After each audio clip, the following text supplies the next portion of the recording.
وإذا النجوم طمست وإذا السماء فرجت وإذا الجبال نسفت. Maka apabila bintang-bintang itu tumisat, dihapuskan cahayanya, dan apabila langit furijat, dibelah dan dipecah, dan apabila gunung-gunung nusifat, dihancur-hancurkan, dan apabila rasul-rasul telah ditetapkan waktunya, niscaya dikatakan kepada mereka, sampai hari apakah ditangguhkan azab kepada orang kafir itu? Sampai hari keputusan. Tahukah kamu apa hari keputusan itu? Maka celakalah pada hari itu bagi para pendusta kebenaran. Ma'asyiral muslimat yang dimuliakan Allah Subhanahu wa taala, setelah Allah Subhanahu wa taala bersumpah dengan al-mursalat, maka kita masuk pada jawab daripada sumpah tadi. Bahwa sumpah-sumpah itu digunakan untuk menceritakan sebuah peristiwa yang sangat besar. Innama tu'aduna lawaqi, sesungguhnya apa yang dijanjikan kepadamu pasti terjadi. Artinya kiamat itu pasti terjadi, walaupun tidak diketahui kapan terjadinya, tetapi pasti terjadi. Makanya Nabi SAW ketika datang Arab Badui menemui Nabi dan mengatakan, kapan akan terjadinya kiamat wahai Rasul? Mata sa'ah. Maka Nabi SAW berpaling dan tidak mau menjawab sampai 3 kali. Baru Nabi SAW mengatakan, wa ma'a'adatta laha. Engkau bertanya soal kiamat itu, apa yang kau telah siapkan untuk terjadinya? Maka sang Badui mengatakan, la syai'a ya Rasulullah, aku tidak memiliki apapun persiapan, walakinni uhibbullaha wa rasul, tetapi aku sangat cinta dengan Allah dan Rasulnya. Maka Nabi SAW mengatakan, anta ma'aman ahbabta, engkau akan bersama dengan idola. Lihat bagaimana Nabi SAW mengatakan kepada Arab Badui ini, wa ma'adatta laha, apa yang kau persiapkan untuk terjadinya kiamat? Artinya kiamat itu pasti terjadi. Bahkan ketika Jibril alaihi salatu wassalam juga bertanya kepada Nabi SAW soal kapan terjadinya kiamat, maka Nabi SAW hanya mengatakan, mal mas'ulu anha bi'a'lama minasail, tidaklah orang yang ditanya lebih paham dibandingkan orang yang bertanya. Seolah-olah Nabi SAW mengatakan kiamat itu pasti terjadi, tetapi kapan terjadinya Allahu a'lam, karena ini perkara gaib. Sebab kalau Nabi SAW tahu, pasti dia jawab. Makanya dalam hadis Jibril yang sangat panjang itu, Nabi ditanya soal Islam, Rasul jawab. Kemudian juga Rasul ditanya soal iman, Rasul pun menjawab. Kemudian Rasul ditanya soal ihsan, Rasul pun menjawab. Tapi ketika Nabi SAW ditanya soal kapan kiamat, Rasul tidak jawab. Artinya bahwa tidak menjawabnya Rasul bukan berarti tidak terjadi kiamat, tapi Rasul tidak mengetahui kapan terjadinya. Makanya Nabi SAW hanya menjawab tanda-tandanya saja, bahwa apabila telah muncul tanda ini, tanda itu, maka kiamat akan datang. Dan tanda-tanda kiamat itu kan ada dua macam. Ada tanda-tanda kiamat kecil dan datangnya kadang datang, kadang hilang.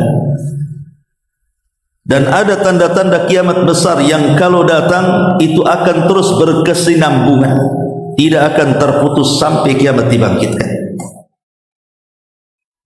Dan 90% lebih kata para ulama, tanda-tanda kecil itu sudah muncul. Hanya tinggal beberapa persen saja dan mengarah kepada tanda-tanda kiamat besar. Tapi kapan terjadinya sekali lagi kita tidak tahu. Tapi Allah katakan innama tu'aduna lawaqi'. Sesungguhnya apa yang dijanjikan soal kiamat kepadamu itu pasti terjadi. Tidak mungkin tidak, pasti terjadi. Kemudian Allah Subhanahu wa taala menjelaskan tentang kondisi kehancuran alam semesta. Seperti apa kehancuran alam semesta ini? Allah memulai dengan kondisi bintang. Allah mengatakan fa idzan nujumu tumisat. Apabila bintang-bintang itu dihapuskan cahayanya. Di dalam ayat yang lain, wa idzan nujumun kadara. Dan tatkala bintang-bintang itu dijatuh-jatuhkan. Sebagian para ulama mengatakan arti kadara artinya tasaqat, artinya bintang-bintang itu berjatuhan. Tapi ada juga yang mentafsirkan artinya taghayyara, bintang-bintang itu akan berubah, yang tadinya bercahaya menjadi gelap gulita. Tentu penafsiran baik yang mengatakan bintang itu akan berjatuhan pada hari kiamat, ataupun yang mengatakan bintang itu akan terhapus cahayanya, tidak bertentangan, karena bisa dijamak. Dikatakan oleh Imam Al-Kalbi dan juga Imam Atha, seorang ahli tafsir, tumtirus sama yawma idin nujuman fala yabqa najmun illa waqa. Pada hari kiamat langit akan menurunkan hujan bintang. Biasanya hujan itu air, ini bintang dihujankan. Maka tidak tersisa satu bintang kecuali akan jatuh ke permukaan bumi. Lah ketika bintang itu jatuh, maka terjadilah perubahan yang tadinya terang menjadi gelap. Jadi jatuh dulu, baru kemudian gelap, gitu maksudnya. Ma'asyiral muslimat yang dimuliakan Allah Subhanahu wa taala. Dan kalau kita juga melihat bukan hanya bintang, bahkan matahari dan juga bulan pada hari kiamat itu keduanya akan digulung oleh Allah Subhanahu wa taala. Makanya Allah mengatakan dalam surah At-Takwir, idza syamsu kuwirat, apabila matahari digulung oleh Allah Subhanahu wa taala. Dan Nabi sallallahu alaihi wasallam juga mengatakan asy-syamsu wal qamaru mukawwaran yaumal qiyamah. Matahari dan bulan akan digulung dan dilipat pada hari kiamat. Ma'asyiral muslimat yang dimuliakan Allah Subhanahu wa taala. Sebagian ahli tafsir mengatakan bahwa kemana matahari dan bulan digulung ini, dan keduanya bagian daripada bintang. Maka berdasarkan hadis Nabi sallallahu alaihi wasallam bahwa matahari akan digulung pada hari kiamat itu dan akan dipendamkan ke dalam jahanam. Tentu dengan dua alasan. Kenapa matahari dan bulan itu dipendamkan ke dalam jahanam? Pertama, karena matahari dan bulan akan menjadi bahan bakar api neraka. Allah Subhanahu wa taala berfirman, innakum wa ma ta'buduna min dunillahi hasabu jahannam antum laha waridun law kana haula'i alihatun ma waraduha wa kullu fiha khalidun. Dalam surah Al-Anbiya 9899 Allah katakan, sungguh kalian dan apa yang kalian sembah selain daripada Allah Subhanahu wa taala adalah menjadi umpan-umpan neraka jahanam. Dan matahari dan bulan itu ada yang menyembah. Di zaman Ratu Balqis mereka menyembah matahari dan bulan. Di zaman Nabi Ibrahim juga sebagian kaum Ibrahim menyembah matahari, bulan, bahkan bintang. Sementara Allah katakan, innakum wa ma ta'buduna min dunillahi hasabu jahannam. Sungguh kalian dan apa yang kalian sembah daripada selain Allah akan menjadi bara api dan umpan neraka jahanam. Ayat ini, kata Imam Asy-Shinqiti rahimahullahu ta'ala, tadullu ala anna jami'al ma'budati ma'abidiha finnar, bahwa seluruh sesembahan selain daripada Allah akan dikumpulkan bersama para penyembahnya di satu neraka. Jadi kalau mereka menyembah sapi maka akan dikumpulkan satu neraka. Kalau mereka menyembah batu maka akan dikumpulkan dalam satu neraka. Termasuk juga matahari dan bulan akan dikumpulkan dengan para sesembahannya. Kemudian yang kedua, tentunya untuk menghinakan orang-orang yang menyembah matahari dan bulan, dan untuk membuktikan bahwa matahari dan bulan itu bukan Tuhan, tidak layak disembah.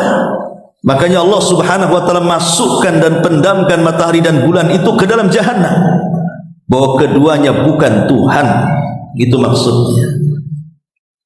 Ma'asyiral muslimat yang dimuliakan Allah Azza wa Jalla. Jadi pada hari kiamat, bintang-bintang, matahari dan bulan itu semua akan dijatuh-jatuhkan oleh Allah Subhanahu wa taala. Fa idzan nujumu tumisat. Apabila bintang-bintang itu dihapuskan cahayanya. Kemudian setelah Allah bercerita tentang soal bintang, maka Allah Subhanahu wa taala mulai bicara soal langit. Allah katakan, wa idzas samaa furijat, dan apabila langit mulai terbelah dan terpecah. Terbelah atau terpecahnya langit itu disebutkan di beberapa ayat dalam Al-Quranul Karim. Seperti Allah Subhanahu wa taala katakan dalam surah Al-Haqqah ayat 16, wan syaqqatis sama fahiya yauma idzin wahiyah, dan terbelahnya langit pada hari itu sehingga langit yang tadinya kokoh menjadi rapuh dan lemah. Ma'asyiral muslimat yang dimuliakan Allah Subhanahu wa taala. Kemudian juga disebutkan di dalam surah yang lainnya, Allah mengatakan wa idzas samaa'u kushitat, dan tatkala langit dilenyapkan. Sehingga kemudian para ulama ketika berusaha untuk menggabungkan satu ayat dengan ayat yang lainnya, seperti namanya surah Al-Infitar. Surah Al-Infitar ini artinya terbelahnya langit. Kemudian surah Al-Insyiqaq juga menceritakan terbelahnya langit.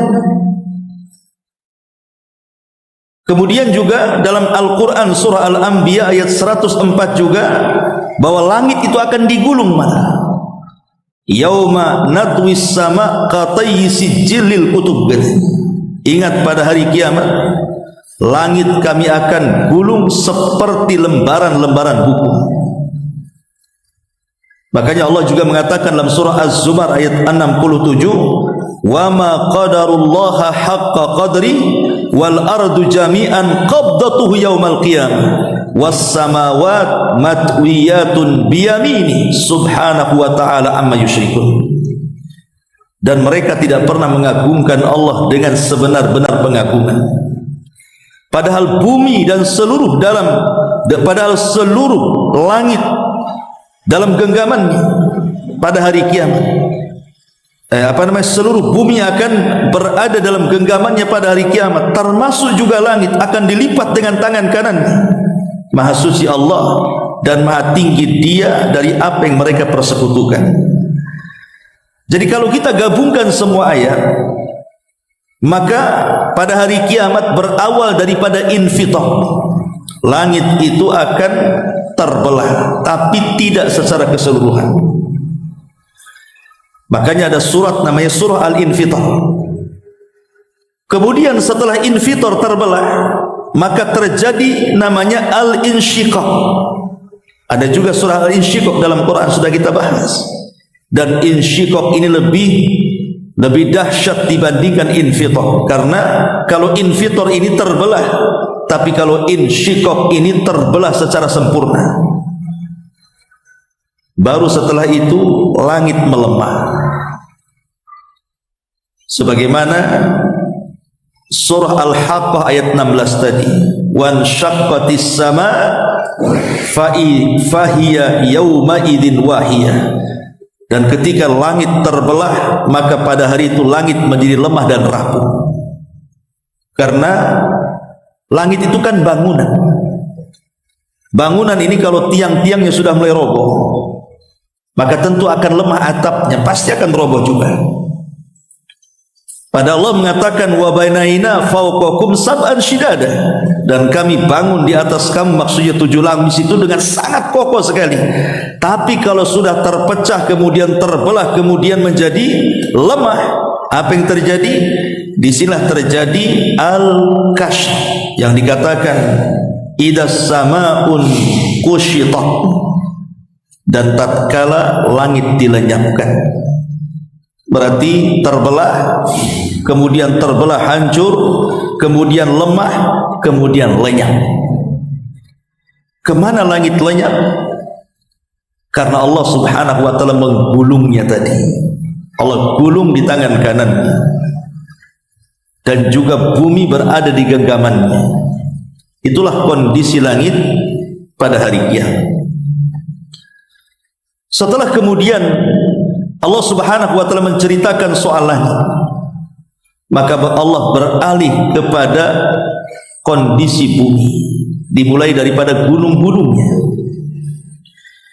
Di sini Allah subhanahu wa ta'ala mengatakan wa idzal jibalu nusifat, apabila gunung-gunung itu dihancurkan. Ma'asyiral muslimat yang dimuliakan Allah subhanahu wa ta'ala, dalam ayat yang lain juga Allah mengatakan wa idzal jibalu suyyir, dan apabila gunung-gunung diperjalankan. Ada yang mengatakan bahwa yang dimaksud suyyirat diperjalankan di sini artinya diterbang-terbangkan. Tapi ada juga yang mengatakan suyyirat di sini maksudnya gunung itu akan berubah menjadi debu dan tanah sudah tidak kokoh lagi.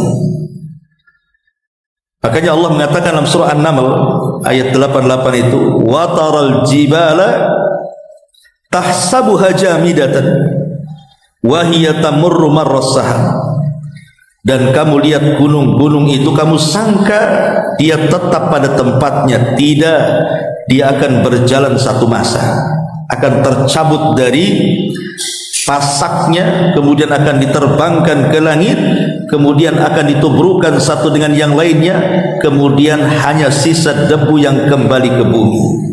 Wa suyyiratil jibalu fakanat saraba, dan gunung-gunung pun dijalankan sehingga menjadi fata morgana. Dalam surah Toha lebih jelas lagi Allah mengatakan wa yas'alunaka 'anil jibal faqul yansifuha rabbi nasfa. Mereka bertanya-tanya soal gunung kepadamu wahai Muhammad pada hari kiamat. Katakan, Tuhanku akan menghancurkan pada hari kiamat sehancur-hancurnya.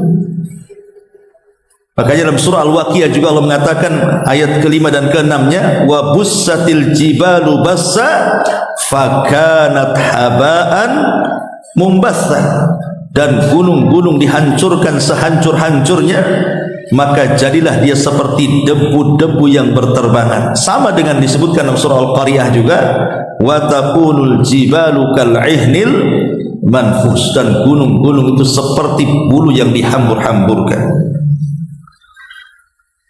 Kalau kita perhatikan gabungan ayat-ayat ini berarti kondisi gunung pada hari kiamat itu, pertama, Allah akan mencabut dari pasaknya. Kemudian setelah itu Allah terbangkan gunung itu ke langit. Kemudian setelah itu Allah Subhanahu wa taala hancurkan gunung itu di atas langit. Kemudian gunung-gunung yang kokoh itu menjadi debu yang tidak ada bekasnya dan akan kembali ke bumi, sehingga bumi sudah tidak ada lagi gunung dan bukit, semua rata. Kalau sekarang masih ada yang meninggi, ada yang merendah, ada bukit, ada gunung, ada lembah, tapi nanti pada hari kiamat semua rata, tidak ada yang meninggi, tidak ada yang merendah. Ini yang Allah katakan wal ardu muddat, dan ketika bumi itu dihamparkan sehampar-hamparnya. Inilah kondisi gunung pada hari kiamat yang Allah Subhanahu wa taala katakan di sini, wa idzal jibalu nusifat, dan apabila gunung-gunung itu dihancur leburkan. Tentu bukan hanya gunung-gunung saja yang ada di bumi itu. Di bumi juga ada lautan. Lalu bagaimana nasib lautan pada hari kiamat?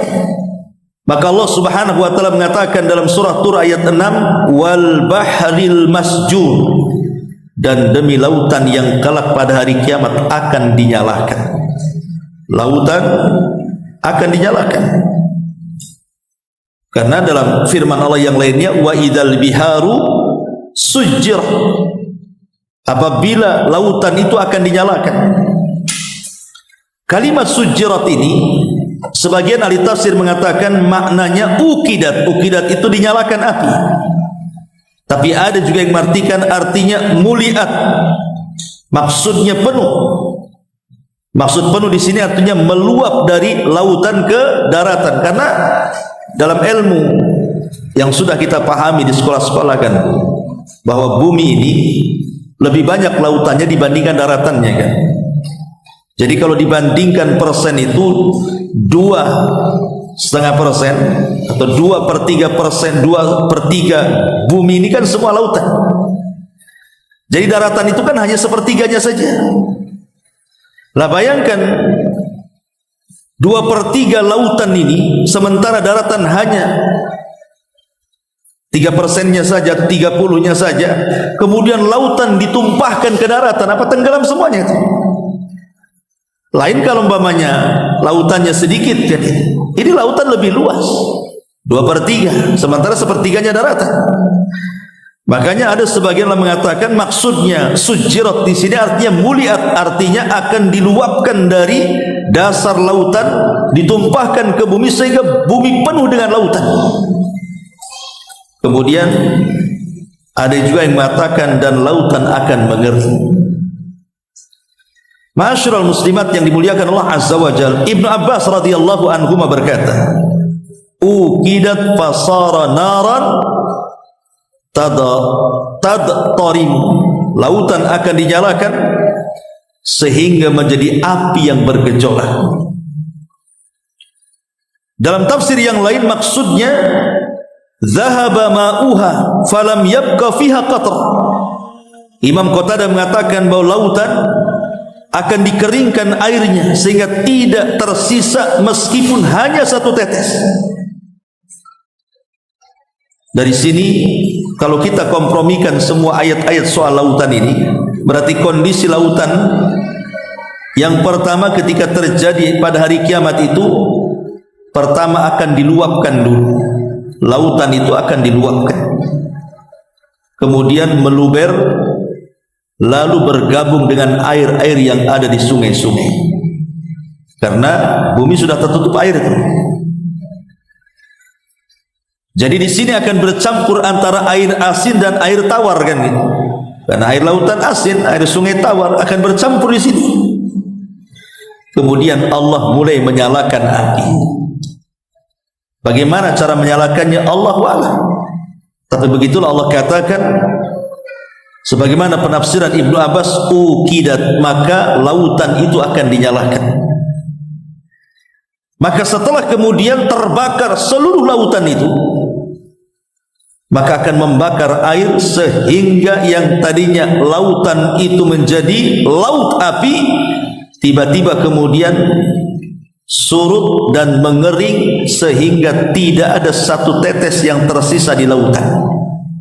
Begitulah jamak cara memahami tentang kondisi lautan, karena ada yang mengatakan diluapkan, ada yang mengatakan kemudian dinyalakan, dan begitu seterusnya. Ini kondisi lautan. Kalau kondisi darat tentu sudah jelas, Allah mengatakan idza zulzilatil ardu zilzalaha. Apabila bumi ini digoncangkan dengan sekali goncangan. Lihat bagaimana Allah tidak mengatakan idza zulzilatil ardu zilzalan, tetapi Allah mengatakan idza zulzilatil ardu zilzalaha. Ada haknya di sini. Ha ini kata ganti, kembali kepada bumi. Jadi ketika kemudian zilzal, gempa itu diidhafahkan kepada bumi, berarti yang gempa itu bukan satu tempat yang lain, tidak. Berarti satu bumi gempa, gitu maksudnya. Karena gempanya disandarkan ke bumi. Kalau sekarang ada gempa di Jogja, di Batam belum tentu gempa. Kemudian juga gempa di Lombok, di Batam juga tidak gempa. Tapi nanti pada hari kiamat gempa ini disandarkan ke bumi. Artinya bukan hanya Lombok, bukan hanya Jogja, bukan hanya Indonesia, satu dunia gempa. Lah itulah kondisi kiamat. Lalu bagaimana dengan harta-harta manusia saat kiamat itu? Allah gambarkan wa idal isyaru utilas, dan apabila unta-unta yang bunting itu ditinggalkan. Ini kinayah. Karena orang-orang Arab itu mereka senang dengan unta, dan itulah dunia yang bagi mereka berharga. Artinya ketika Allah Subhanahu wa taala mengatakan wa idal isyaru utilat, berarti pada hari kiamat itu manusia sudah tidak mengurus harta lagi, saking ketakutannya. Karena pada hari kiamat itu semua akan hancur. Mungkin hari ini ibu melihat lautan yang sangat indah, membiru dan begitu seterusnya. Nanti pada hari kiamat, kemana keindahan lautan itu pergi? Tidak akan ada lagi. Hari ini kita melihat ketika purnamanya di langit, bintang yang bertebaran di atas langit sana. Mungkin indah kita lihat hari ini, tapi hari kiamat, kemana keindahan bintang itu? Sudah tidak ada lagi. Kita lihat gunung-gunung, bangunan bertingkat, hotel-hotel pencakar langit, bangunan-bangunan pencakar langit. Nanti pada hari kiamat lo nggak ada, kena gempa semua. Jadi pada hari itu nggak ada lagi peduli orang itu dengan kekayaan. Wa idal isyaru utilas. Itulah kondisi gambaran singkat yang disebutkan dalam surah Al-Mursalat. Baru kemudian beralih setelah terjadi kiamat yang luar biasa, baru beralih kepada hari setelah kiamat. Allah mengatakan di sini wa idar rusulu uqitat. Apabila rasul-rasul itu telah ditetapkan waktunya. Maksudnya apa? Maksudnya setelah kiamat ditetapkan, kemudian dihancurkan alam semesta dengan sehancur-hancurnya. Kemudian manusia mulai beralih dari kehidupan dunia kepada kehidupan akhirat. Mulailah manusia dibangkitkan pada hari itu oleh Allah Subhanahu wa taala dari setiap tulang ekor manusia. Setelah dibangkitkan, kemudian dikumpulkan. Di mana? Di padang mahsyar. Disinilah Allah katakan wa idar rusulu uqitat. Ketika rasul-rasul, nabi-nabi itu sudah ditetapkan waktunya untuk dimintai pertanggungjawaban di hadapan Allah atas risalah yang disampaikan kepada umatnya. Nanti Nuh alaihi salatu wassalam itu akan dipanggil oleh Allah Subhanahu wa taala pada hari kiamat. Dan seluruh umat Nuh dipanggil. Kemudian Allah katakan kepada Nuh, Nuh, sudahkah kau sampaikan risalahku kepada umat? Maka Nuh alaihi salatu wassalam mengatakan, sudah ya Rabb, sudah.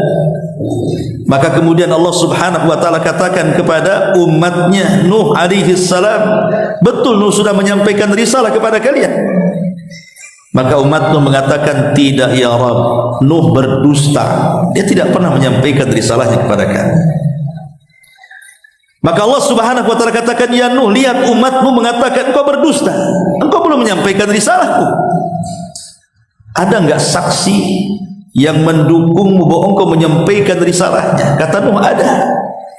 Kemudian Nabi Nuh alaihi salatu wassalam mengisyaratkan kepada kita, kepada umat Nabi sallallahu alaihi wasallam. Maka dari sini Allah Subhanahu wa taala katakan, fa kaifa idza ji'na min kulli ummatin bisyahid. Bagaimana kalau seandainya kalian akan datang kepada setiap umat menjadi saksi mereka?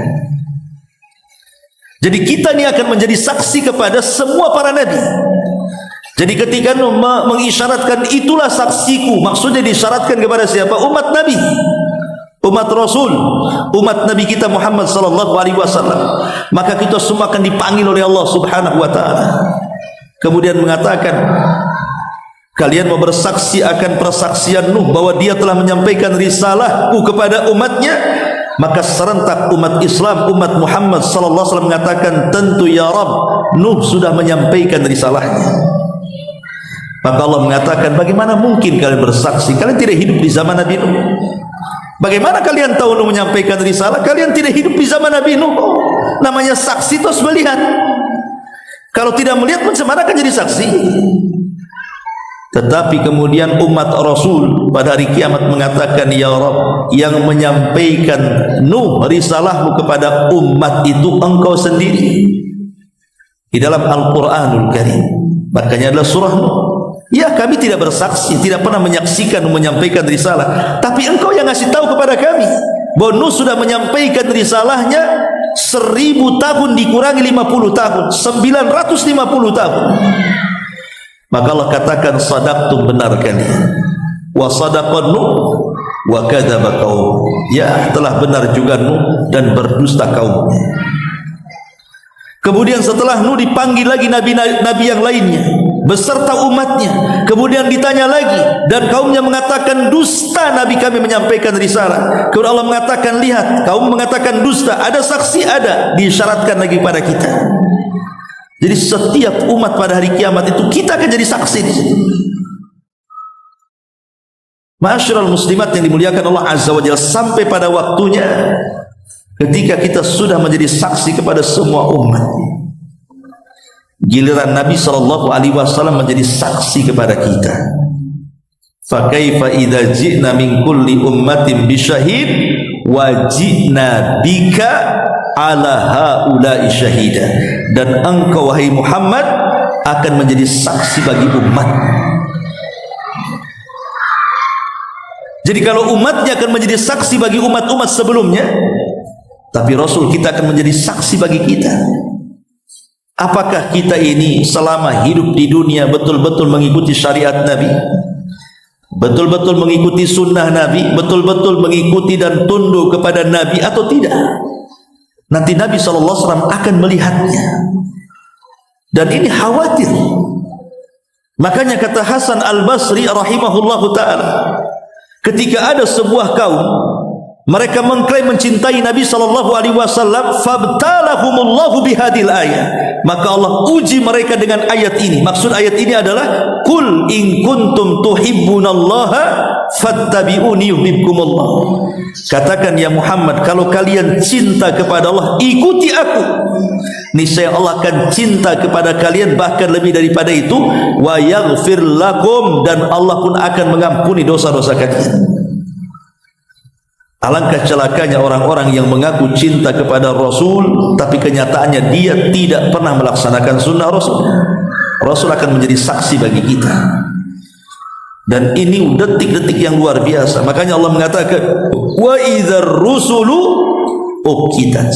Ingat, apabila rasul sudah rasul-rasul sudah ditetapkan waktunya untuk berhadap-hadapan dengan umatnya, termasuk Nabi kita Muhammad berhadapan dengan kita, siapa yang betul-betul menjadi umatnya dan siapa yang hanya pengakuan saja menjadi umatnya. Makanya ketika Nabi SAW menunggu di telaganya, ketika hampir seluruh umatnya minum dari telaganya, tiba-tiba ada satu kelompok yang hendak masuk ke telaganya, diusir para malaikat. Kata Nabi SAW, ummati ummati, ya Rabb, itu umatku. Dan riwayat ashabi ashabi, itu sahabatku, biarkan mereka minum. Tapi Allah Subhanahu wa taala mengatakan, ya Muhammad, innaka la tadri ma ahdatsu ba'dak, innahum ghayyaru wa baddalu. Wahai Muhammad, kau tidak tahu apa yang terjadi sepeninggal. Mereka sudah merubah-rubah petunjukmu dan sudah mengambil di luar daripada tuntunan. Sebagian ahli tafsir mengatakan, dan ulama-ulama akidah, bahwa ada beberapa orang yang tidak mungkin masuk ke telaga Rasul dan tidak akan meminumnya. Pertama, orang yang murtad, dia tidak akan minum dari telaga Rasul walaupun dia sempat jadi umat Nabi. Tapi karena dia murtad, maka dia bukan umat Nabi lagi. Yang kedua, munafik. Walaupun lisannya mengatakan asyhadu an la ilaha illallah wa anna muhammadar rasulullah, tapi hatinya dipenuhi dengan kekufuran. Makanya orang munafik tidak mungkin meminum dari telaga Nabi. Yang ketiga, para pelaku bid'ah yang mereka jauh dari tuntunan Rasul. Rasul perintahkan ini, kita pula buat itu. Rasul kemudian memerintahkan itu, kita buat pula yang ini. Tidak cocok dengan perintah, malah melanggar perintah dan tidak menjalankan yang diperintahkan. Mereka melakukan bid'ah dan membuat perkara-perkara dalam agama, maka ahli bid'ah tidak akan masuk ke telaga Nabi, karena mereka tidak mencintai Nabi hakikatnya. Kemudian yang keempat, para pelaku dosa besar. Mereka tidak mencintai Nabi. Nabi melarang tidak boleh judi, malah kalian judi. Nabi mengatakan tidak boleh zina, kalian zina.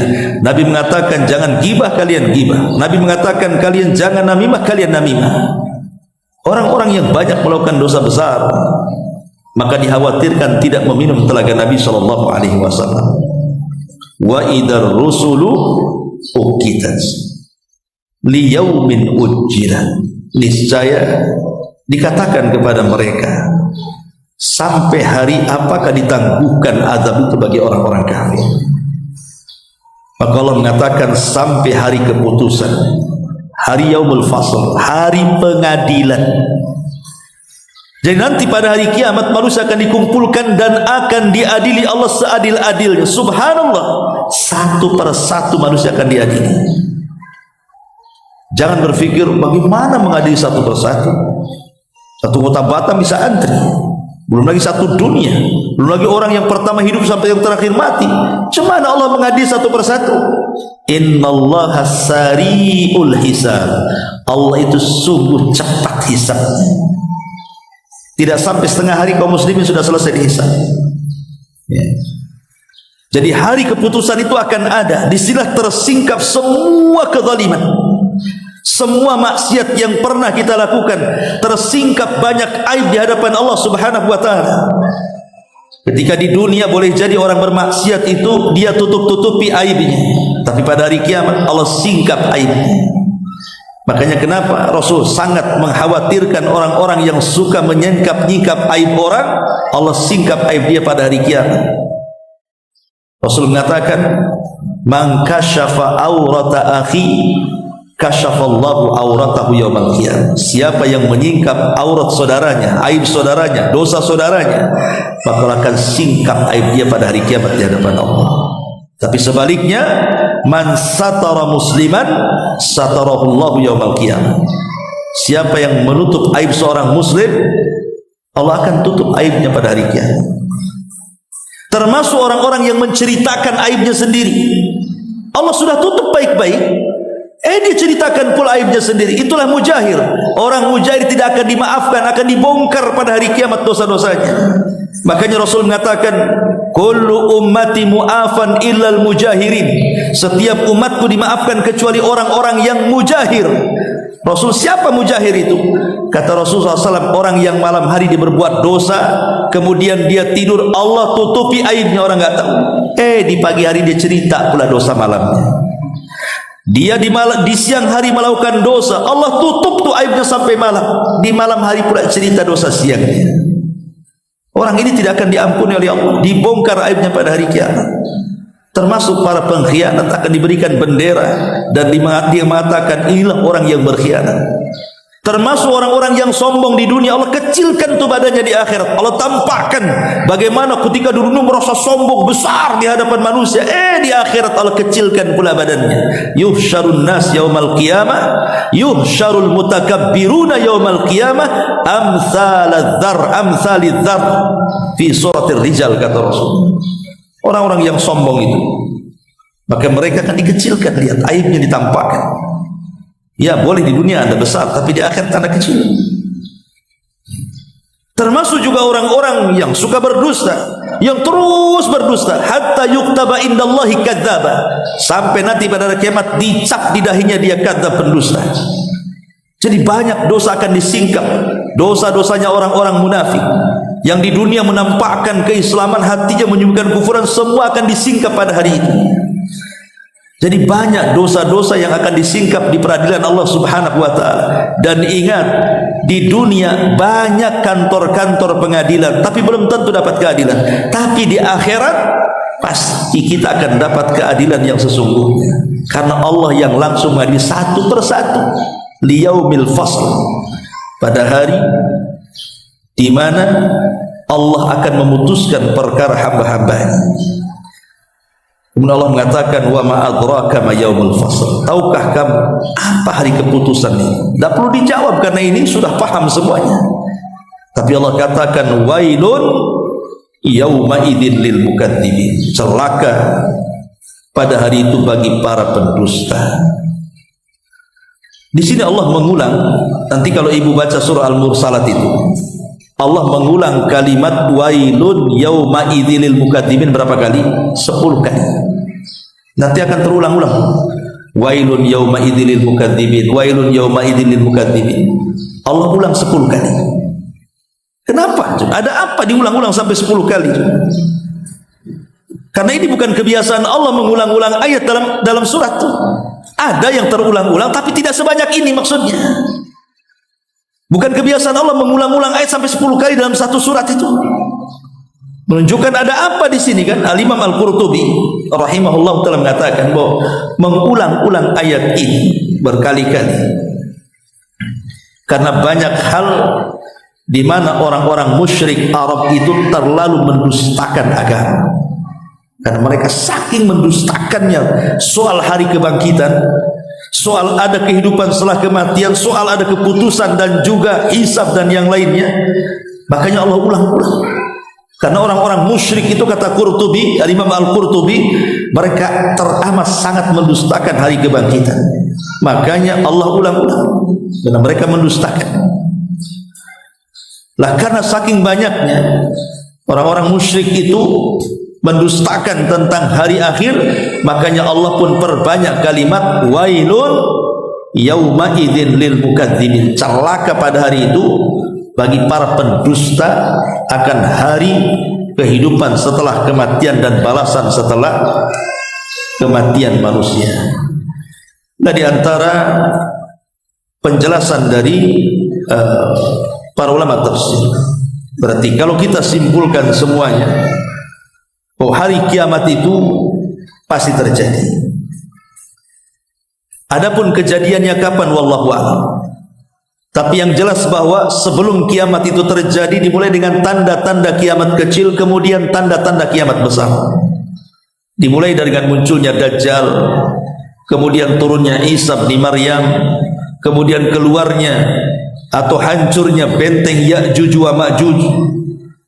Kemudian setelah itu muncul dukhan, artinya asap yang pekat yang melekat di langit hitam.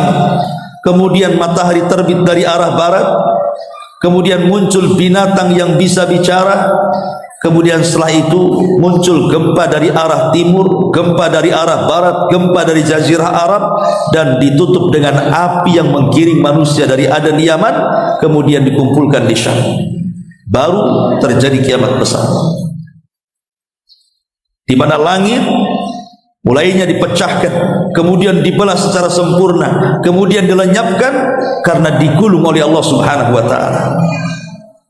Kemudian bintang dijatuh-jatuhkan, kemudian dipadamkan cahayanya dan membentur satu dengan yang lainnya sehingga terjadi kekacauan di mana-mana. Kemudian bumi, di daratan terjadi gempa hebat, di lautan diluapkan, kemudian airnya disatukan, air lautan dengan air sungai, kemudian dinyalakan, kemudian dikeringkan sehingga tidak ada satu tetes lagi air yang ada di bumi. Kemudian gunung dicabut, diterbangkan, dihancurkan di langit, kemudian dikembalikan hanya sisa debu-debunya saja. Kemudian betul-betul dihancur-hancurkan semua alam semesta kecuali makhluk yang Allah kecualikan. Seperti aras tidak hancur, surga tidak hancur, ruh juga tidak hancur. Ada makhluk sekitar 7 makhluk yang tidak dihancurkan. Tetapi semua makhluk Allah katakan kullu man 'alaiha fan wa yabqa wajhu rabbika dzil jalali wal ikram. Semua akan binasa kecuali wajah Allah. Sehingga ketika terjadi kehancuran alam semesta selama 40, kata Abu Hurairah, yang tidak tahu apakah 40 tahun kehancuran-hancuran itu, apakah 40 bulan, apakah 40 pekan, wallahu alam, ataukah mungkin 40 hari. Abu Hurairah tidak menyebutkan itu, hanya kalimat 40-nya saja. Disitulah Allah Subhanahu wa taala akan mengatakan di hadapan makhluk yang sudah hancur lebur itu dan mengatakan ainal mutakabbirun, di mana orang-orang yang sombong, mana orang-orang yang congkak itu. Anal malik, sayalah raja. Ainal mutakabbirun, mana orang-orang yang sombong itu. Anal malik, sayalah raja. Kemudian Allah Subhanahu wa taala mengatakan, limanil mulkul yaum. Kalian sudah tahu ini milik siapa kekuasaan ini semuanya? Tidak ada yang jawab karena semua sudah hancur lebur.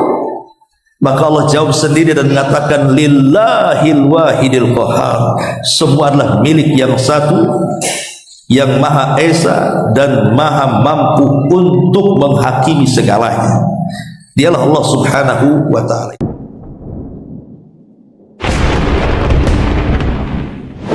Pada hari ketika tiupan pertama mengguncangkan alam semesta,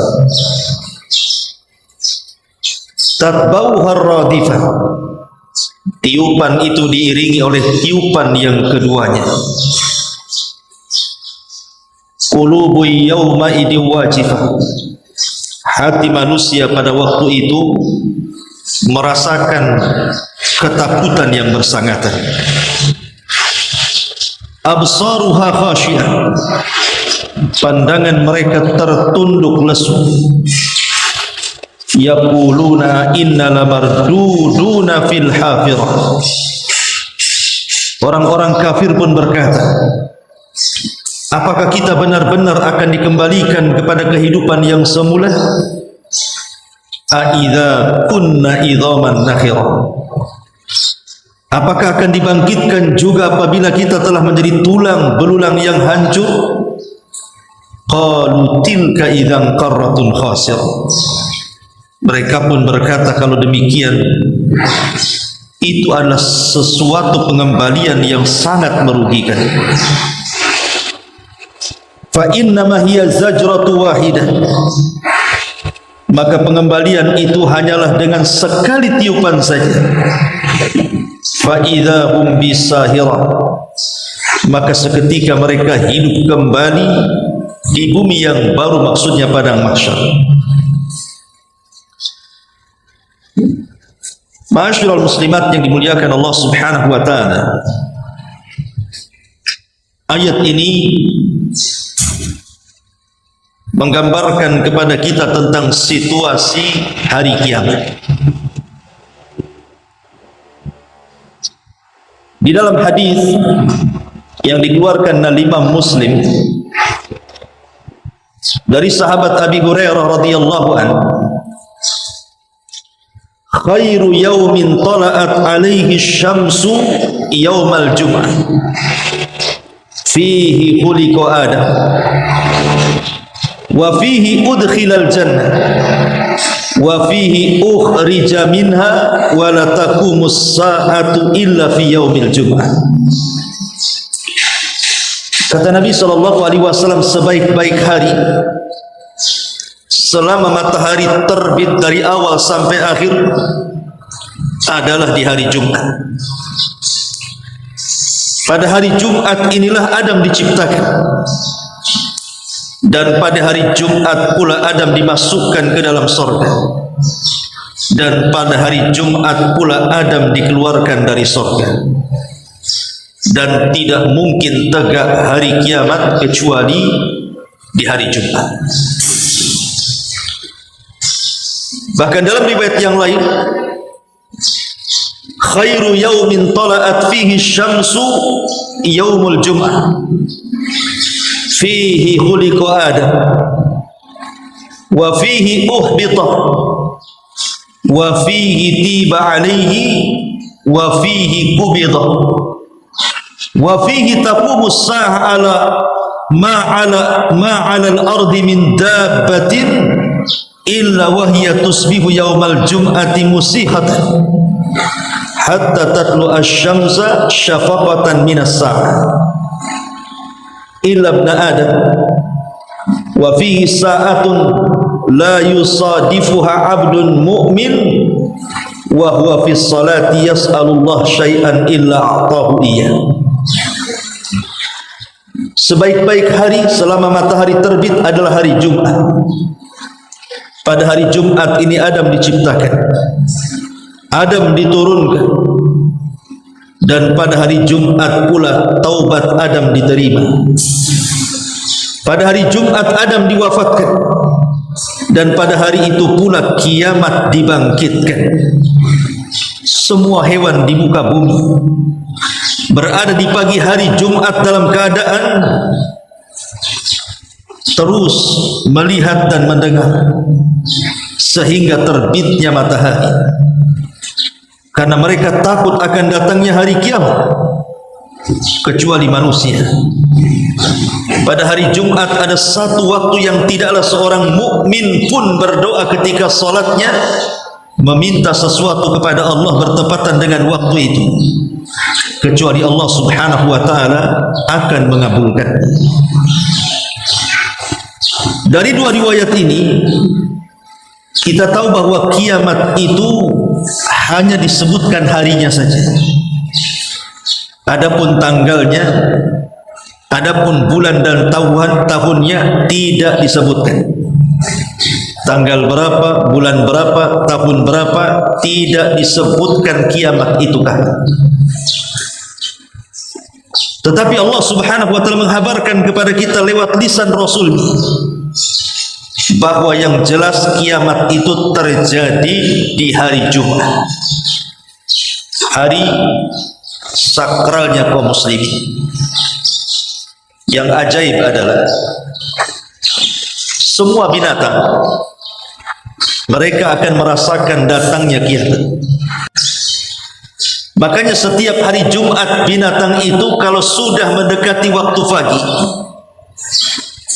antara fajar ke matahari terbit, maka binatang itu akan terus memperhatikan, mendengar dan melihat apakah bumi ini masih tetap ada ataukah dihancurkan. Kecuali manusia. Manusia tidak tahu menahu masalah itu, tapi binatang Allah berikan insting, mampu merasakan akan terjadi kiamat atau tidak.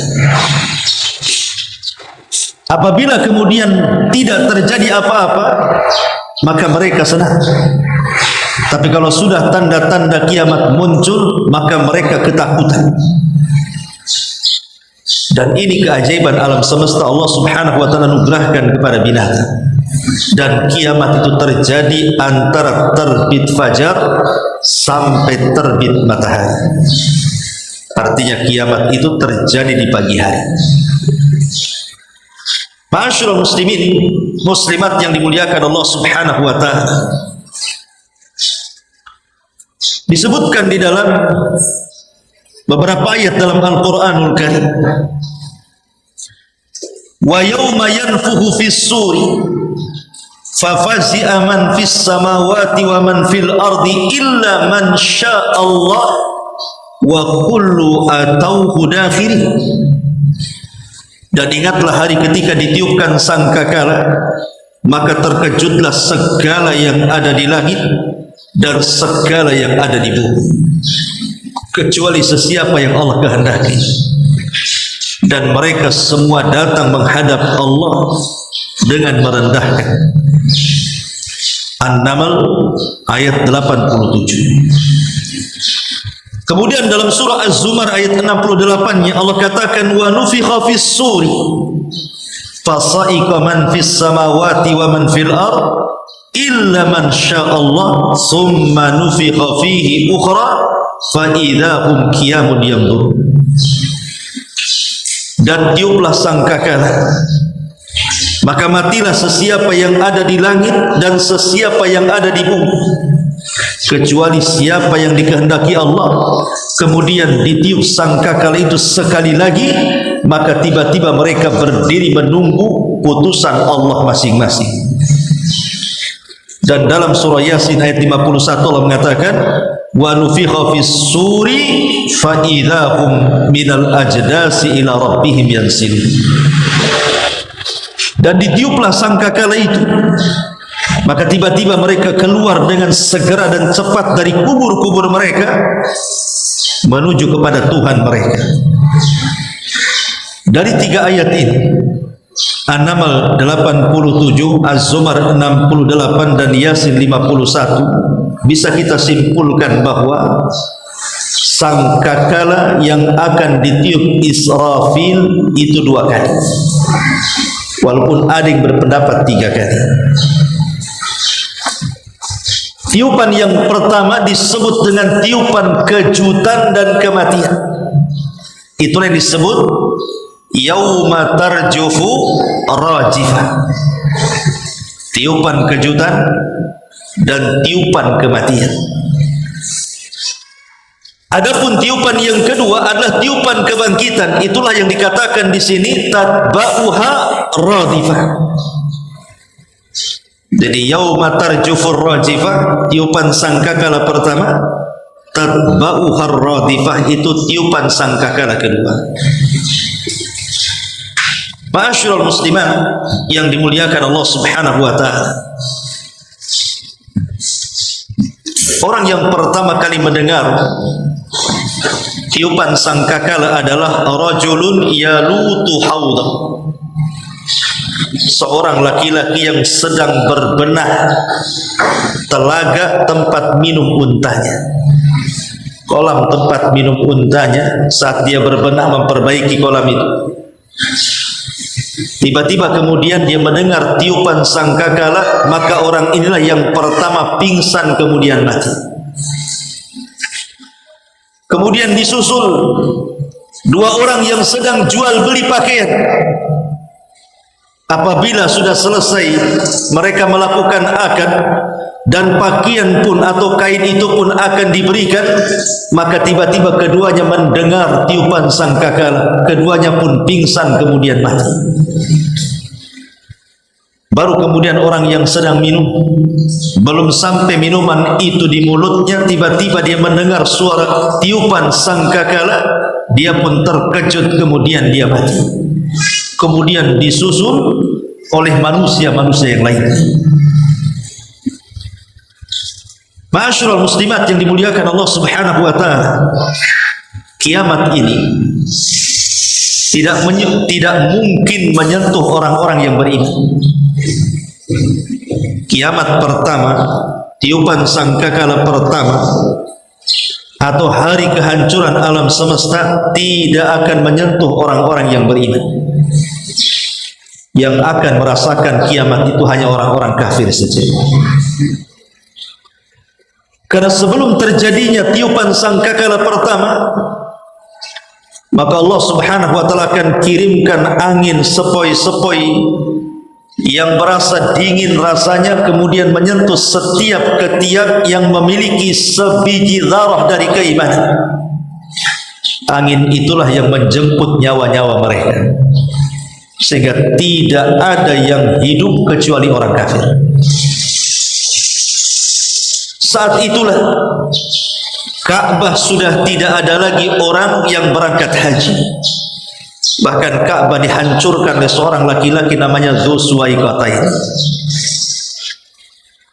Kemudian Al-Quran diangkat dalam satu malam, sehingga Al-Quran hilang dalam catatan-catatan mushaf dan hilang di dalam dada-dada para penghafal. Kemudian juga sudah tidak ada lagi orang yang mengucapkan kalimat la ilaha illallah. Maka tidak ada yang hidup kecuali orang kafir di situ.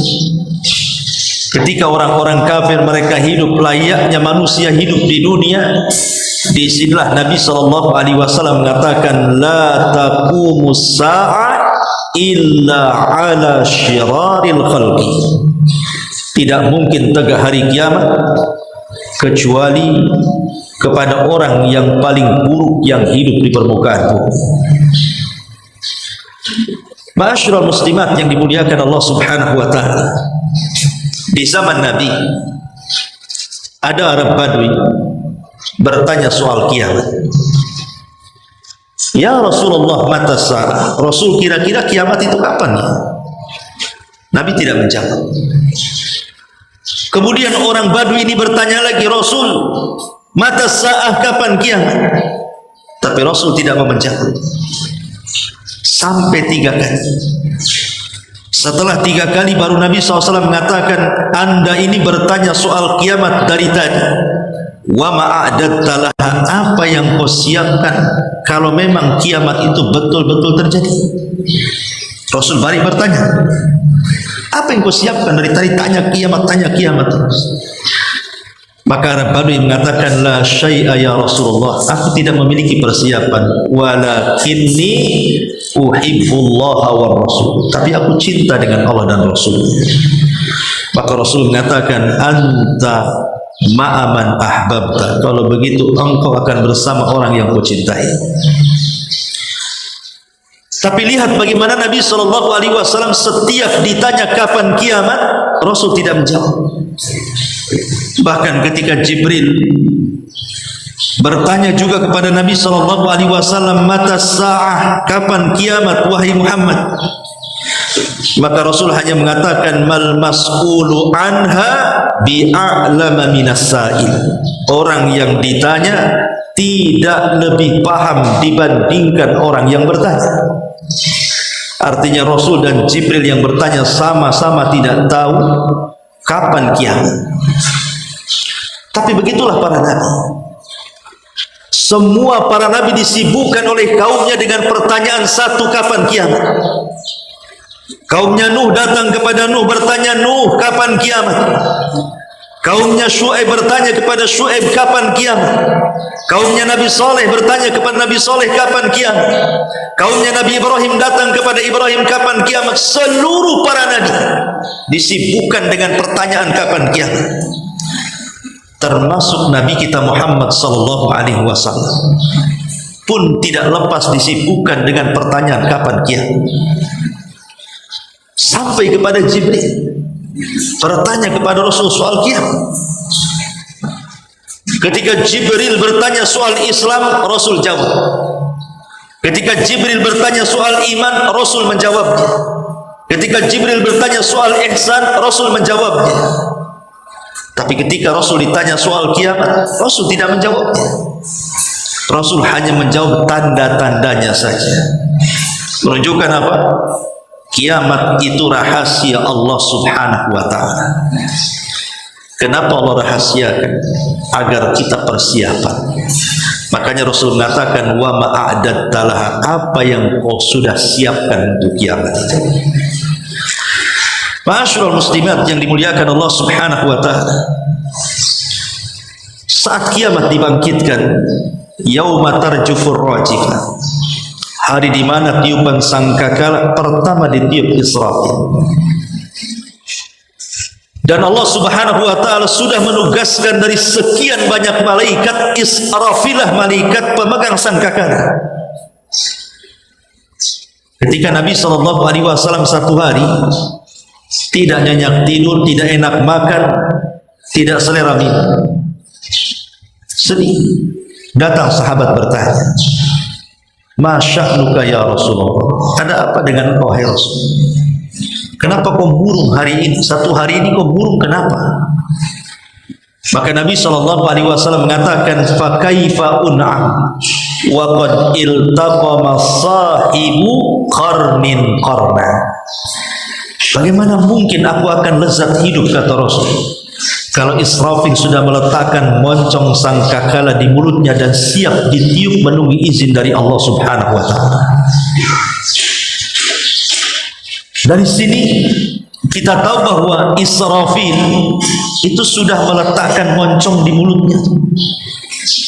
Karena Nabi SAW adalah Nabi akhir zaman dan umatnya juga umat akhir zaman. Dan Nabi SAW mengatakan, "Ana wassa'ah kahataini," saya dan bangkitnya hari kiamat itu seperti ini, kata Rasul. Saking dekat. Makanya wajar kalau moncong Israfil, moncong sangkakala itu sudah berada di mulut Israfil. Dia tinggal niup saja menunggu perintah Allah Azza wa Jalla. Dan apabila betul-betul yauma tarjufur rajifah, memang Israfil meniup sangkakala itu, kemudian seluruh manusia meninggal dunia. Kullu nafsin dha'iqatul maut, tidak ada jiwa kecuali cabut nyawanya. Kemudian setelah itu binatang-binatang, baik binatang yang berkaki empat, baik binatang yang ada di lautan, baik binatang yang ada di hutan-hutannya, buasnya, ataupun binatang-binatang jinaknya, kecil besarnya, semua diwafatkan. Maka barulah kemudian giliran para malaikat. Setelah kemudian jin, manusia, binatang-binatang mati, baru giliran para malaikat. Dan kita tahu bahwa yang menjadikan stabilnya alam semesta ini adalah malaikat yang bertugas atas izin Allah, yang memikul arsy malaikat, yang mengatur kehidupan di langit malaikat, yang mengatur kehidupan di dunia malaikat. Ibu bisa bayangkan kalau seluruh malaikat yang ditugaskan Allah untuk menahan langit, untuk mengedarkan seluruh galaksi-galaksi yang ada di langit, tiba-tiba semua mati, apa enggak berantakan itu? Makanya saat kemudian para malaikat diwafatkan Allah Subhanahu wa taala, apa yang terjadi? Yang terjadi adalah kehancuran total alam semesta. Tiba-tiba kemudian bintang berjatuhan, kemudian menubruk satu dengan yang lain. Kemudian bola-bola api menerjang bumi, terjadilah gempa dahsyat yang luar biasa. Tercabutnya gunung-gunung. Kemudian keluar larva api, kemudian menyatu dengan lautan. Padahal lautan itu lebih luas 70% dibandingkan daratan, tapi menjadi lautan api ketika itu. Belum lagi kemudian bergoncangnya bumi, gempa di mana-mana. Allah mengatakan, "Idza zulzilatil ardu zilzalah." Apabila Allah gempakan bumi sekali gempa. Allah katakan zilzalah, gempa diidhafahkan kepada bumi, maknanya tidak ada tempat di bumi kecuali digempakan. Kalau sekarang ada gempa di Jogja, di sini tidak. Ada gempa di Lombok, di sini tidak. Alhamdulillah. Tapi pada hari kiamat melalui kemana semua digempakan.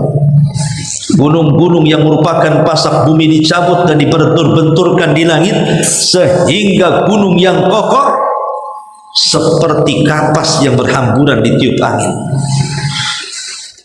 Maka akhirnya kemudian ketika tidak ada makhluk lagi yang hidup, tidak manusianya, tidak jinnya, tidak malaikatnya, tidak manusianya, tidak binatangnya, tidak ada makhluk kecuali Allah Subhanahu wa taala.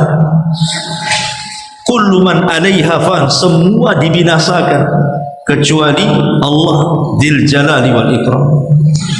Disitulah Allah Subhanahu wa ta'ala melirik bumi yang sudah dihancur-hancurkan itu. Kemudian Allah berbicara dengan bumi, limanil mulkul yaum, limanil mulkul yaum, kekuasaan ini milik siapa? Ainal muluk wa abnaul muluk, di mana raja dan anak-anaknya? Ainal mutakabbirun, di mana orang-orang yang congkak dan sombong itu? Di mana mereka? Limanil mulkul yaum, kekuasaan ini milik siapa? Tidak ada yang jawab. Tidak ada manusia, tidak ada jin, tidak ada binatang, tidak ada malaikat. Siapa yang jawab? Allah yang menjawab sendiri. Lillahil wahidil qahhar, kata Allah. Allah mengatakan semua kekuasaan ini lillah, hanya milik Allah. Wahidil qahhar, zat yang maha esa, yang maha perkasa. Maka ketika itu Allah Subhanahu wa ta'ala membiarkan alam semesta ini selama 40, tidak diketahui apakah 40 hari ataukah 40 bulan ataukah 40 tahun. Allah biarkan seperti itu, kehancuran yang merata di alam semesta. Ketika Abu Hurairah radhiyallahu anhu ditanya soal angka 40 itu, apakah 40 hari wahai Abu Hurairah? Kata Abu Hurairah, fa abaitu, aku enggan menjawab. Apakah 40 bulan wahai Abu Hurairah? Fa abaitu, kata Abu Hurairah, aku enggan menjawab. Apakah 40 tahun wahai Abu Hurairah? Fa abaitu, kata Abu Hurairah, aku enggan menjawab. Yang jelas aku mendengar Rasul di angka 40. Itulah jeda antara tiupan pertama ke tiupan yang kedua. Bisa 40 hari, bisa 40 bulan, bisa juga 40 tahun. Wallahu a'lam. Tetapi kalau sudah lewat 40, disitulah yang pertama kali Allah Subhanahu wa ta'ala bangkitkanlah Israfil, karena dia harus meniup sangkakala yang kedua. Tatba'uha radifah. Apa yang terjadi? Itulah yang difirmankan Allah Subhanahu wa ta'ala tadi, di mana Allah Subhanahu wa ta'ala mengatakan wa nufikha fis suri fa idzahum minal ajdasi ila rabbihim yansir. Dan ditiuplah sangkakala, maka tiba-tiba mereka keluar dengan bersegera dari kuburan mereka menuju Tuhan mereka untuk mempertanggungjawabkan semua perbuatan mereka di dunia. Ketika manusia mulai dibangkitkan dan bumi tempat dibangkitkan sudah bukan bumi yang kita pijak. Yauma tubaddalul ardh ghairal ardi, pada hari kami ganti bumi dengan bumi yang baru. Bukan bumi yang kita pijak dilenyapkan kemudian Allah ciptakan bumi yang baru, tidak. Tetap bumi ini juga yang dipijak kita, bumi padang mahsyar itu. Dan bumi padang mahsyar itu dimulai daripada Syam, Palestina. Disitulah ardul mahsyar. Sebelum kiamat manusia dikumpulkan di situ, dan setelah kiamat juga manusia dikumpulkan di situ. Ardul mahsyar wal mansyar. Bumi manusia dikumpulkan dan bumi manusia dibangkitkan juga di situ. Maka bumi ini dirubah bentuknya oleh Allah Subhanahu wa ta'ala sehingga warnanya putih bersih seperti tepung, seolah-olah tidak ada orang yang menginjak dosa di atasnya. Di situ Allah Subhanahu wa ta'ala perintahkan hujan. Kemudian dengan hujan itulah maka akan mengenai setiap tulang ekor manusia. Dari situlah Allah bangkitkan seluruh manusia sejak zaman Nabi Adam sampai yang terakhir mati. Dari tulang ekor yang kadang tidak bisa dilihat kecuali dengan alat. Tetapi tulang itu tidak mungkin hancur. Sehebat apapun alam semesta dihancur-hancurkan Allah, tulang ekor sejak zaman Nabi Adam sampai yang terakhir mati tidak Allah hancurkan. Walaupun mungkin bisa dilihat, hanya bisa lewat alat-alat, bahkan boleh jadi mungkin kalau dengan kasat mata tidak bisa dilihat. Tapi rupanya dari situ Allah bangkitkan kita semua dari setiap tulang ekor kita. Dan itu satu di antara 7 makhluk saat kiamat tidak dihancurkan Allah Azza wa Jalla. Maka ketika terjadi hujan lebat, kemudian air itu mengenai setiap tulang ekor sejak zaman Nabi Adam sampai yang terakhir mati, maka menyatulah kembali tulang-tulang entah dari mana datangnya, daging-daging entah dari mana datangnya, kemudian kulit-kulit, dan menyatu kembali, kemudian menjadi jasad semula seperti mereka dilahirkan, seperti jasad semula, tapi tidak ada ruh. Kemudian setelah mereka menjadi jasad, maka Allah Subhanahu wa taala firmankan, wa alqat ma fiha wa takhallad. Maka kami keluarkan beban-beban isi bumi dilempar ke permukaan. Jadi jasad sebanyak itu dilempar ke permukaan dan berada di atas bumi padang mahsyar sejak zaman Adam sampai terakhir nanti. Ma'asyiral muslimat yang dimuliakan Allah Subhanahu wa taala, apa yang terjadi? Maka saat itulah Israfil diperintahkan untuk meniup sangkakala. Ketika ditiup itulah maka ruh yang berada di Iliyin, ruhnya orang-orang yang beriman, melesat semuanya. Dan ruhnya orang-orang kafir yang ada di Sijin, di bawah intip bumi yang paling dasar, melesat semua ke permukaan. Dan mereka tidak ada yang tertukar antara ruh yang dan jasad sejak Adam sampai terakhir mati. Ruh tahu di mana tempatnya. Maka ketika semua manusia sudah hidup, dan Allah mengatakan, wa idzan nufusu zuwizat, ketika ruh disatukan dengan jasadnya, maka yang pertama kali siuman adalah Nabi sallallahu alaihi wasallam. Ana awwal man yanshaqqu fihi al-qabr. Sayalah orang yang pertama kali dibelah kuburannya. Artinya saya yang pertama kali dibangkitkan, kata Rasul. Kemudian aku melihat Nabi Musa sedang bersandar, sehingga aku tahu apakah aku lebih dulu dibandingkan dia.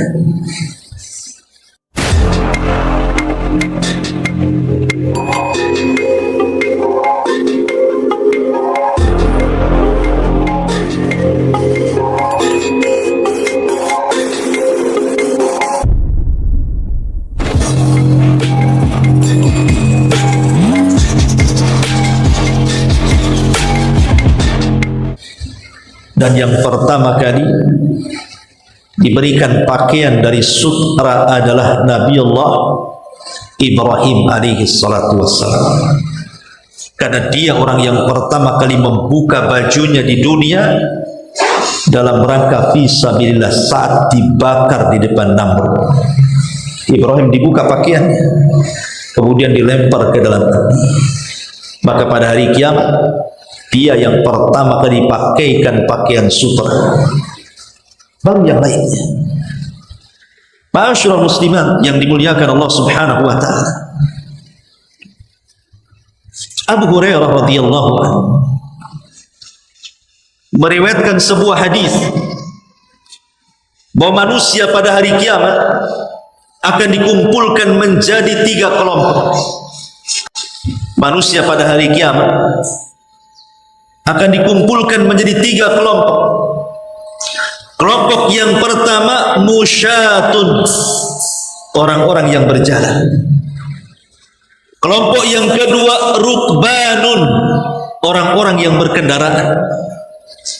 Dan kelompok yang ketiga wasimfun ala wujuhi, orang yang berjalan dengan kepalanya dan kakinya di atas.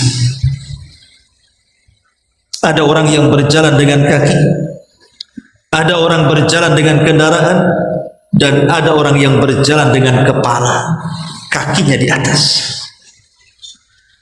Sehingga Nabi SAW ditanya, ya Rasulullah, kaifa yamshuna ala wujuhihim, bagaimana mereka bisa berjalan dengan wajah-wajah mereka, dengan kepala mereka? Bukan dengan tangan, wajahnya berjalan, diseret dengan wajahnya.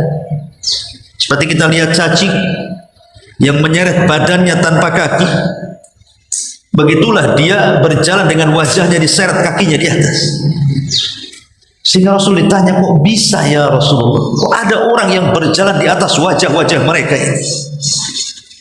Maka Nabi SAW mengatakan, innal ladzi amsyakum ala arjulihim qadirun ala an yamsyiakum ala wujuhihim.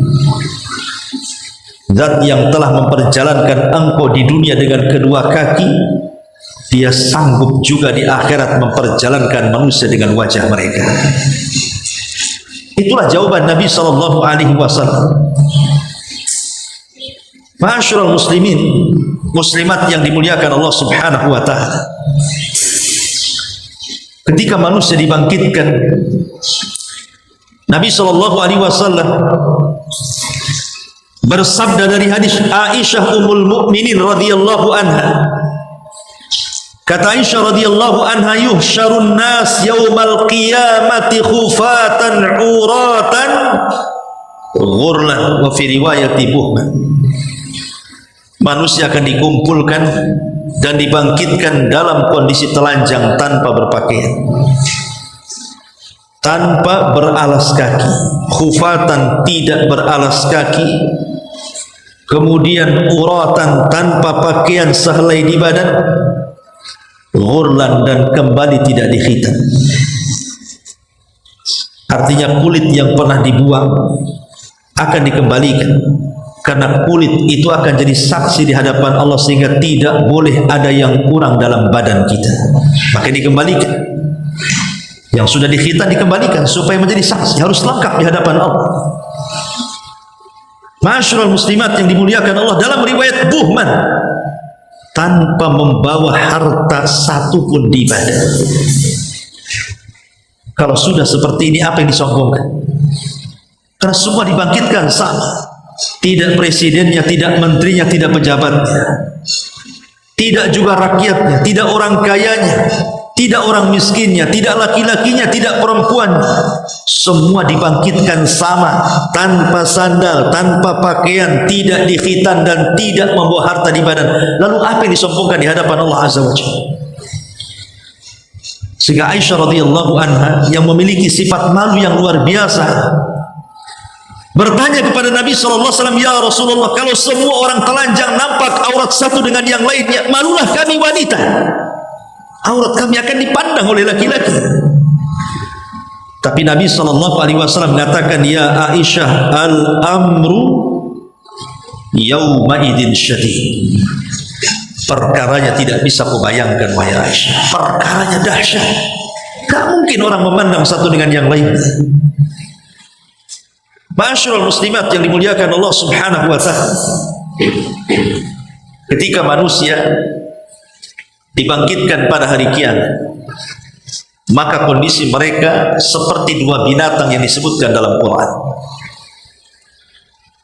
Pertama, mereka seperti kal farashil mabsus, seperti laron yang berhamburan. Yang kedua, mereka kal jaradil muntashir, seperti belalang yang berterbangan. Apa bedanya? Apa bedanya dua kalimat ini? Kal farashil mabsus, seperti laron yang berhamburan, dan yang kedua kal jaradil muntashir, seperti belalang yang berterbangan.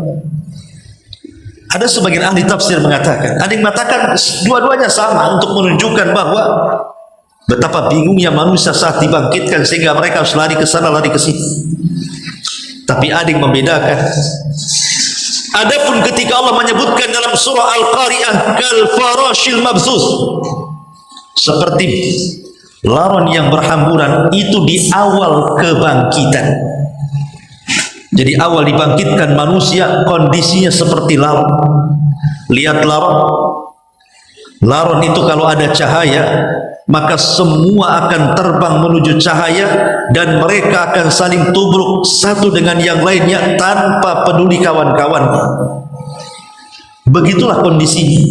Yauma yafirrul mar'u min akhi wa ummihi wa abi wa sahibatihi wa bani likulli imri'in minhum yawma idzin sya'nun yughni. Orang lari dari kawannya, lari dari orang tuanya, lari dari pasangan-pasangannya, lari dari anaknya, semua sibuk memikirkan sendiri-sendiri. Ini di awal kebangkitan. Baru setelah manusia putus asa, ada yang jalan ke kanan, ke kiri, ke depan, ke belakang, ke selatan, ke utara, ke barat, ke timur, tidak ada tujuan, karena padang mahsyar itu tidak ada maklam. Maksudnya tidak ada maklam itu tidak ada alamat. Kalau kita mau dari Nagoya, mau dari Jodo ke Nagoya, atau dari Nagoya ke Batam Center, atau Batam Center ke Batu Aji, atau Batu Aji ke Batu Besar, maka kita bisa melihat maklam kan di jalan-jalan itu. Ini arahnya ke sana, ini arahnya ke sini, ada maklam, ada tanda. Tapi di padang mahsyar tidak ada tanda. Mau jalan ke mana? Rumah kita tidak tahu di mana kaplingnya, sehingga mereka berhamburan ke sana kemari. Kecuali orang-orang yang beriman, mereka tidak lari ke sana kemari. Mereka tidak seperti laron yang berhamburan, tapi mereka dibangkitkan. Tiba-tiba sudah berkumpul orang-orang dari keluarganya yang beriman yang sama ketika di dunia. Walladzina amanu wattaba'athum dzurriyyatuhum biimanin alhaqna bihim dzurriyyatahum. Dan orang-orang yang beriman kemudian dia tularkan keimanannya kepada keluarga besarnya, maka pada hari kiamat mereka akan dibangkitkan di samping kiri kanannya, sudah berkumpul sesama keluarga yang beriman kepada Allah Azza wa Jalla. Ketika kemudian orang-orang kafir berhamburan dan mereka mengatakan, ya wailana man ba'athana min marqadina, duhai celaka, siapa yang membangkitkan kami di sini? Tapi orang-orang yang beriman dengan puas hati mengatakan, hadza ma wa'adar rahman wa sadaqal mursal. Inilah janji Ar-Rahman, Allah Subhanahu wa taala, sungguh amat sangat benar janji para utusan kepada kami. Maka setelah entah berapa lamanya, akhirnya kemudian mereka mendengar panggilan dari satu titik supaya mereka berkumpul di tempat itu. Maka semua manusia yang sudah kebingungan ke sana kemari mulai terarah harus kemana mereka menuju. Itulah yang disebut kal jaradil muntashir, seperti belalang saat terbang. Belalang beda dengan laron. Kalau laron terbang tidak ada aturan, tapi kalau belalang terbang dengan koloninya, maka mereka ada aturan kemana harus mengarah. Ketika panggilan itu sudah mulai dipanggil, maka semua manusia sudah ada arah oleh Allah, disuruh ke situ, ke suara itu. Cuma tidak dijelaskan berapa jauh kita harus mengarah ke suara itu, karena masing-masing orang yang menuju ke suara itu macam-macam. Ada yang berjalan dengan kakinya sehingga sampailah di suara itu. Ada yang mengendarai dengan kendaraan, akhirnya cepatlah dia sampai ke suara itu. Ada yang berjalan dengan wajah sehingga harus merangkak sampai kepada suara itu. Bahkan Imam Ibnu Katsir rahimahullahu taala mengatakan bahwa man mata ala syai'in bu'itsa ala syai'in. Siapa yang mati di atas sebuah kebiasaan, maka dia akan dibangkitkan sesuai dengan kebiasaan. Kalau kebiasaan di dunianya dia sombong congkak, merasa besar di hadapan Allah, merasa besar di hadapan manusia, nanti pada hari kiamat dikecilkan badannya. Yuhsyaruna al-mutakabbiruna yaumal qiyamati ka'amsalidz dzar, kata Rasul. Akan dikumpulkan orang-orang yang sombong pada hari kiamat seperti zar. Zar itu seperti semut kecil.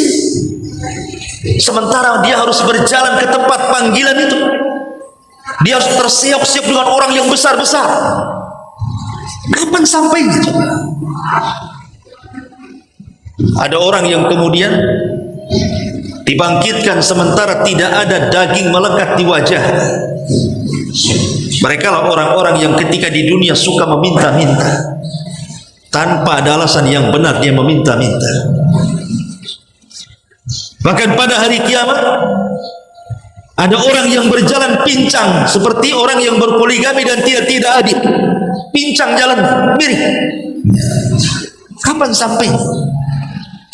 Bahkan ada orang yang kemudian dibangkitkan oleh Allah Subhanahu wa taala sementara mereka berhamburan dengan darah, meminum racun, terlilit lehernya, boleh jadi saat kematiannya disebabkan karena bunuh diri dia. Tapi itu orang-orang yang berdosa.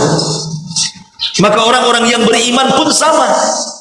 Ada yang ketika dibangkitkan tiba-tiba dia mengatakan labbaik Allahumma labbaik, karena saat di dunia dia mati sedang haji atau umrah. Ada yang dibangkitkan dibaca Al-Quran, karena ketika mati dia sedang membaca Quran.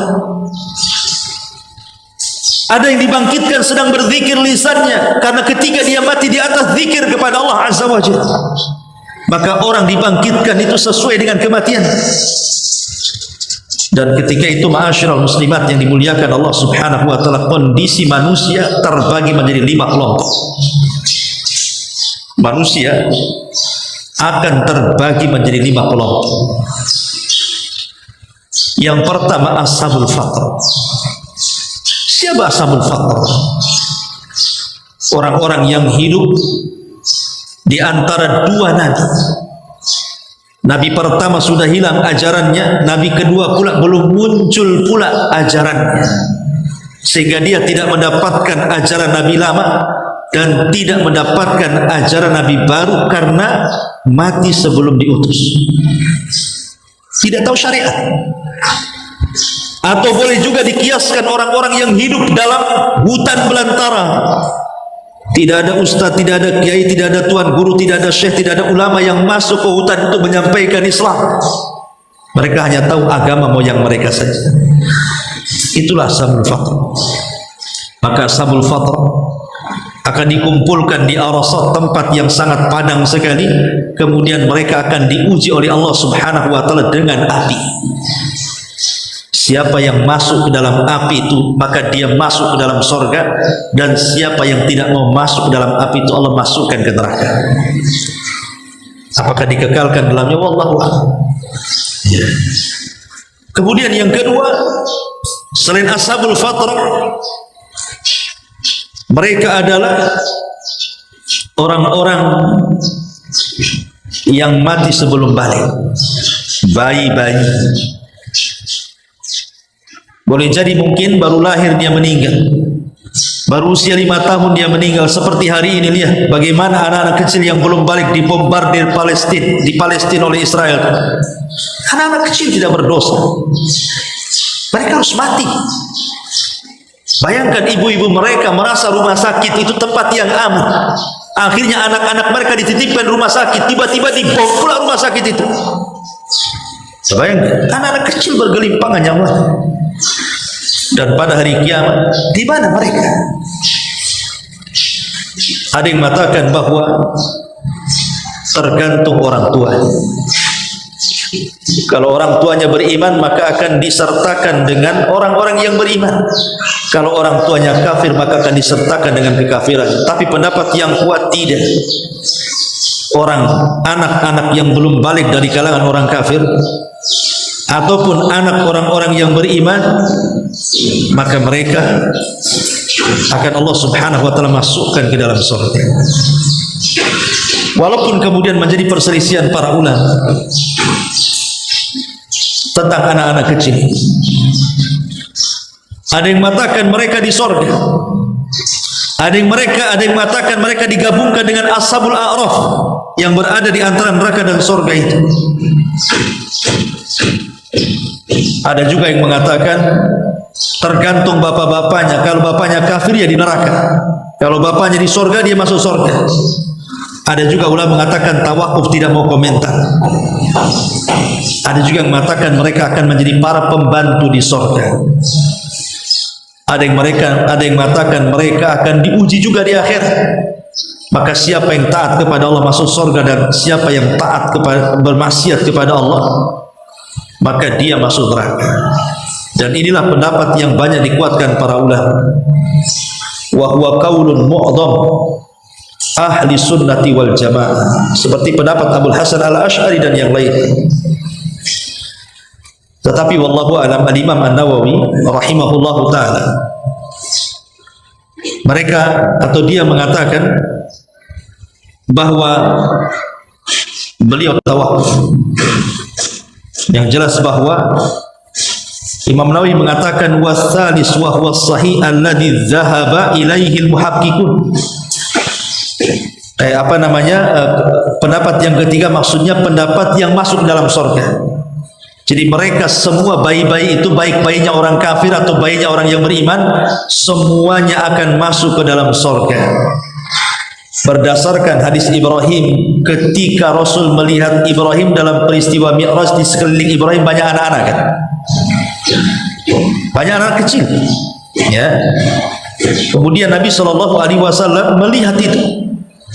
Dari sini para ulama mengatakan bahwa anak-anak kecil itu semua masuk surga. Ma'asyiral muslimin yang dimuliakan Allah Subhanahu wa taala, ini kelompok yang kedua. Kelompok yang ketiga, mereka adalah orang-orang kafir dan musyrik. Orang-orang kafir, orang-orang musyrik, orang munafik. Munafik i'tiqad ya, bukan munafik amal. Maka tidak syak lagi mereka masuk ke dalam neraka, dikekalkan di dalamnya selama-lamanya. Adapun yang keempat, orang-orang yang beriman. Maka orang-orang yang beriman tergantung kepada keimanan.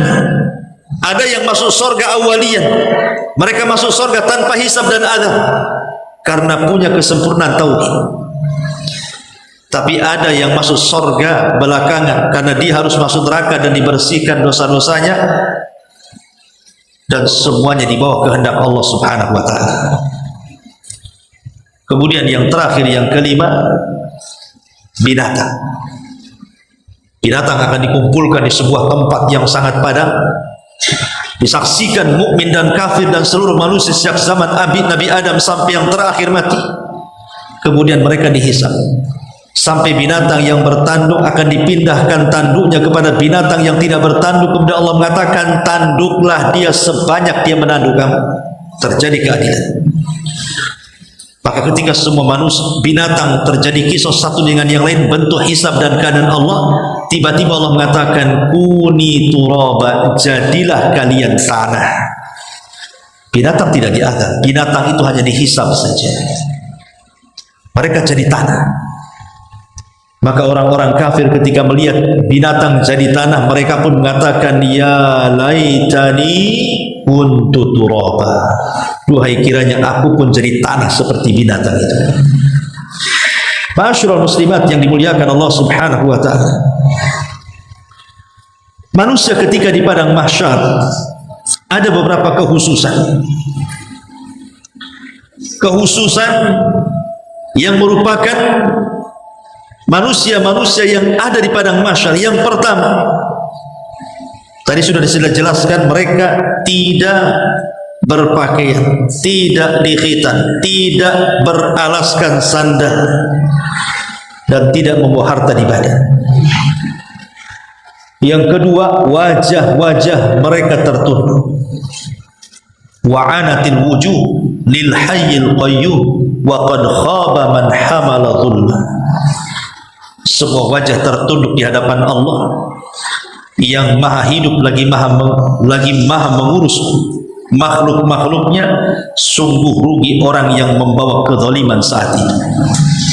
Qulubun yauma idin wajifah.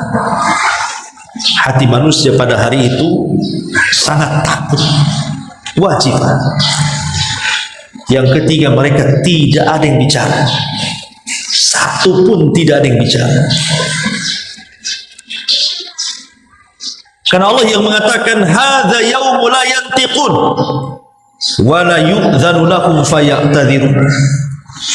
Inilah hari ketika mereka tidak dapat bicara, mereka tidak diizinkan bicara sehingga dapat meminta maaf. Memang Allah bisukan, tidak bisa bicara itu, langsung stop mulut itu. Allah buat bisu semuanya supaya tidak ada orang yang minta maaf. Yang keempat, mereka dilupakan oleh keluarga. Lupa keluarga dan dilupakan oleh keluarga. Ya ayuhan nasu taqu rabbakum inna wahsyaw yawma la yajzi walidun an waladihi wala mauludun huwa jazin an walidihi syai'an. Wahai manusia, bertakwalah kepada Tuhanmu dan takutlah akan hari yang ketika itu seorang bapa tidak dapat membela anaknya dan seorang anak tidak pula mampu membela bapaknya. Bahkan mereka tidak mau saling ketemu, nggak mau ketemu. Istri tidak mau ketemu dengan suami, suami pun tak mau ketemu dengan istri, anak tidak mau ketemu bapak, bapak pun tak mau ketemu anak. Kenapa? Karena takut dimintai pahalanya. Dulu kamu jadi seorang istri, hakmu kurang menjadi seorang istri, kau zalim kepadaku, mana pahalamu? Istri terbalik ngomong sama suami, kau dulu tidak bertanggung jawab juga, kau punya dosa kepadaku, sini pahalamu. Karena takut dituntut satu dengan yang lainnya, makanya keluarga itu dilupakan. Pada hari ketika manusia lari dari saudaranya, lari dari pasangannya, lari dari ibu bapaknya, karena takut dituntut haknya masalahnya.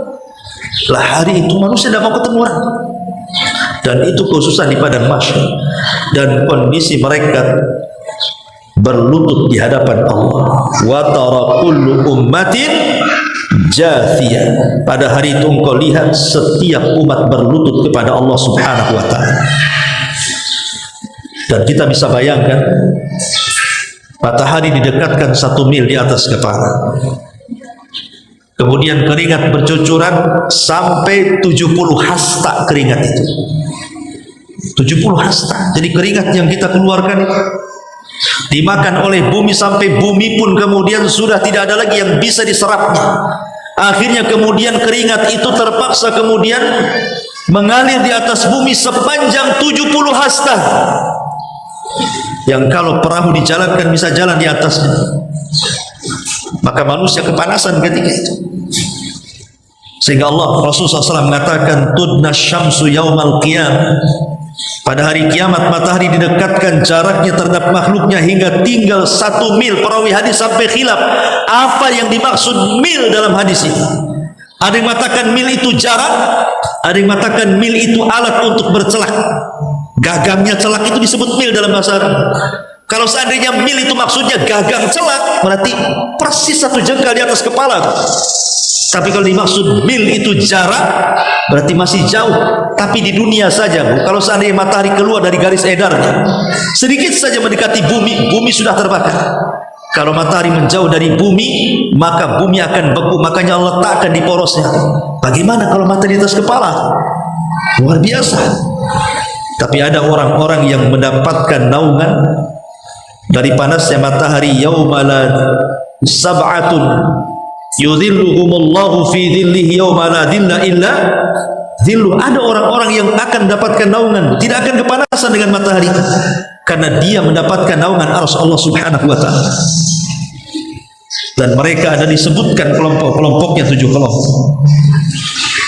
Dan ketika itu manusia berada di padang mahsyar, sehingga mereka harus mempertanggungjawabkan perbuatan mereka di hadapan Allah Subhanahu wa ta'ala.